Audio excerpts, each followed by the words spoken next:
जय हिंद दोस्तों, स्वागत है आपका हमारे यूट्यूब चैनल गोल इंडियन आर्मी में।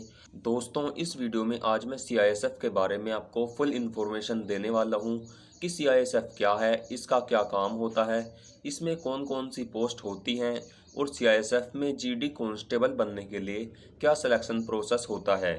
इसमें height, age, weight, education qualification कितना होना चाहिए और साथ ही इसके रिटन एग्जाम सिलेबस और मेडिकल के बारे में भी मैं इस वीडियो में आपको बताऊंगा। सीआईएसएफ कांस्टेबल बनने के लिए शुरू से आखिर तक पूरा selection process step by step इस वीडियो में मैं आपको बताऊंगा ताकि आपको पूरी इन्फॉर्मेशन एक ही वीडियो में मिल जाए। साथियों, डिफेंस से रिलेटेड फुल इन्फॉर्मेशन सही समय पर जानने के लिए आप हमारे इस चैनल को सब्सक्राइब कर लीजिए, क्योंकि हम आर्मी और डिफेंस से जुड़ी सभी जानकारी इस चैनल पर सही समय पर प्रोवाइड कराते हैं। तो चलिए दोस्तों, बिना टाइम वेस्ट के अपनी वीडियो को शुरू करते हैं। दोस्तों, सीआईएसएफ का पूरा नाम सेंट्रल इंडस्ट्रियल सिक्योरिटी फोर्स है। इसकी स्थापना सन 1969 में हुई थी और इसका मुख्यालय दिल्ली में है। इस फोर्स की स्थापना करने का मुख्य उद्देश्य सरकारी उद्योगों को सुरक्षा प्रदान करना था। सीआईएसएफ देश के हवाई अड्डों, परमाणु संस्थानों, बंदरगाहों और सरकारी गोपनीय विभागों को सुरक्षा प्रदान करता है। इन सभी की सिक्योरिटी सीआईएसएफ के जवान ही करते हैं। सीआईएसएफ को हाल ही में Delhi metro station, VIP security और आपदा प्रबंधन जैसे कार्य भी सौंपे गए हैं। दोस्तों, अब आगे बात करते हैं कि अगर आप सीआईएसएफ में जाना चाहते हैं तो इसमें कौन कौन सी पोस्ट होती हैं। तो इसमें विभिन्न पदों पर भर्ती निकलती रहती है, जैसे constable, head constable, driver, tradesman, assistant commandant, sub inspector और असिस्टेंट सब इंस्पेक्टर। इन सभी पदों की भर्ती के लिए अलग अलग सिलेक्शन प्रोसेस होता है। हम एक एक करके सभी पोस्ट के सिलेक्शन प्रोसेस की वीडियो अपने चैनल पर बनाएंगे, इसलिए आप इस चैनल को जरूर सब्सक्राइब कर लीजिए। तो आज हम इस वीडियो में सीआईएसएफ कांस्टेबल के पद की पूरी जानकारी देंगे कि आप सीआईएसएफ कांस्टेबल कैसे बन सकते हैं। तो सबसे पहले बात करते हैं इसके एजुकेशन क्वालिफिकेशन की। तो सीआईएसएफ में कांस्टेबल बनने के लिए आप कम से कम 10th पास जरूर होने चाहिए।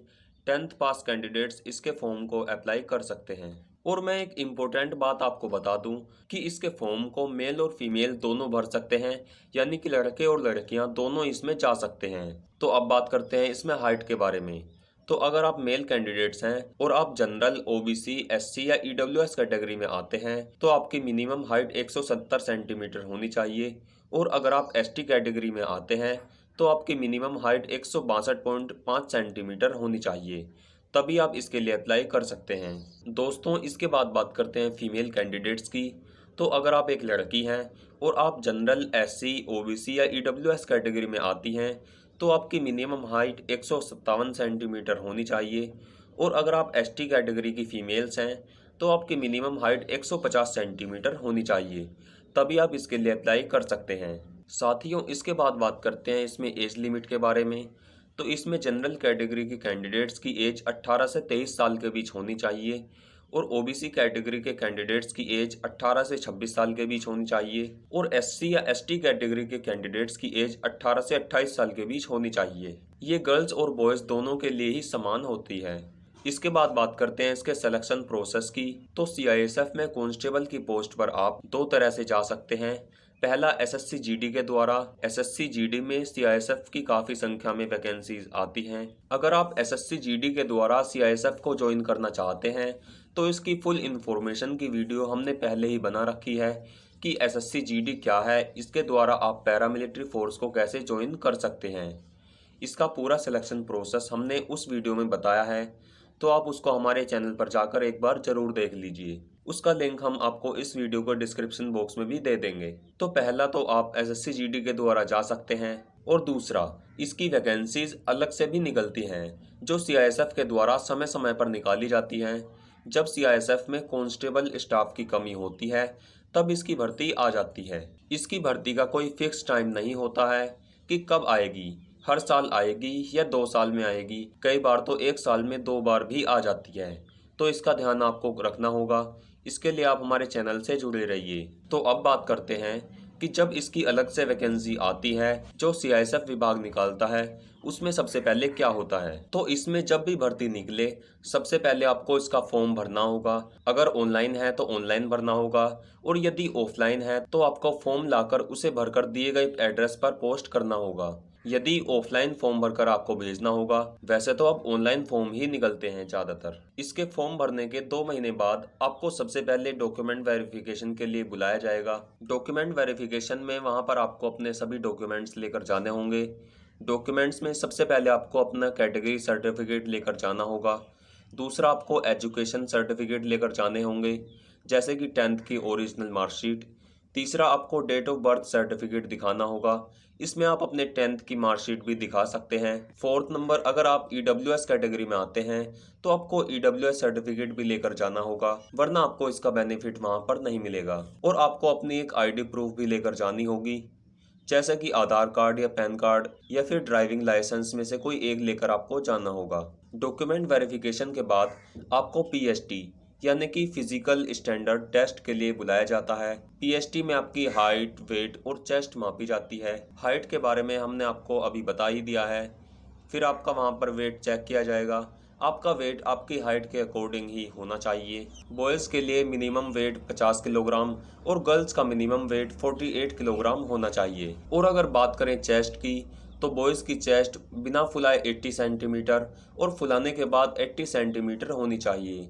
यहाँ पर एसटी कैटेगरी के कैंडिडेट्स को 5 सेंटीमीटर की छूट भी दी जाती है। और अगर बात करें गर्ल्स की, तो गर्ल्स की चेस्ट नहीं मापी जाती है। इस प्रकार आपका पीएसटी कंप्लीट करा लिया जाता है। पीएसटी में पास हो जाने के बाद आपको पीईटी यानी कि फिजिकल इफिशिएंसी टेस्ट के लिए बुलाया जाता है। पीईटी में आपसे रनिंग करवाई जाती है। वहां पर मेल कैंडिडेट्स को 1600 मीटर की रनिंग लगानी होगी, वो भी 6 मिनट 30 सेकंड के अंदर ही लगानी होगी। और वहीं फीमेल कैंडिडेट्स को 800 मीटर की रनिंग 4 मिनट 30 सेकंड के अंदर लगानी होगी, तभी आप इसके फिजिकल को क्वालिफाई कर पाएंगे। तो इस तरह आपका फिजिकल कंप्लीट करवा लिया जाता है। फिजिकल में पास होने के बाद फिर आपका रिटन एग्जाम होता है। रिटन एग्जाम में आपके जीके, मैथ्स, रीजनिंग, हिंदी और इंग्लिश से क्वेश्चंस पूछे जाते हैं। ये सभी आपके 10th लेवल के क्वेश्चंस होते हैं, जो कि ज़्यादा कठिन नहीं होते। इसके एग्जाम में टोटल 100 क्वेश्चंस आते हैं, जो कि 100 नंबर के ही होते हैं, जहां पर 25 क्वेश्चंस जीके के, 25 क्वेश्चन मैथ के, 25 रीजनिंग के और 25 क्वेश्चन हिंदी या इंग्लिश से पूछे जाते हैं, जिसके लिए आपको 2 घंटे का समय मिलता है। और इसके रिटन एग्जाम में आपके 0.25 मार्क्स की नेगेटिव मार्किंग भी होती है। रिटन एग्जाम के बाद आपको मेडिकल के लिए बुलाया जाता है, जहां पर आपकी फुल बॉडी को चेक किया जाता है। मेडिकल में क्लियर होने के बाद आपकी एक फाइनल मेरिट लिस्ट बनती है, जिसके अकॉर्डिंग आपको ट्रेनिंग के लिए भेज दिया जाता है और उसके बाद आपको देश सेवा करने का मौका मिलता है। तो दोस्तों, ये था सीआईएसएफ में कांस्टेबल बनने का पूरा सिलेक्शन प्रोसेस। अगर आपको हमारे द्वारा दी गई जानकारी अच्छी लगी हो तो इस वीडियो को एक लाइक ज़रूर करें, और हमारे इसी तरह की वीडियोस देखने के लिए हमारे इस चैनल को सब्सक्राइब करना ना भूलें। और अगर आपका किसी भी भर्ती से कोई भी डाउट है तो आप हमें कमेंट बॉक्स में पूछ सकते हैं, हम आपको उसकी वीडियो भी अलग से प्रोवाइड करा देंगे। तो चलिए दोस्तों, फिर मिलते हैं एक नई वीडियो के साथ। तब तक के लिए जय हिंद, जय भारत।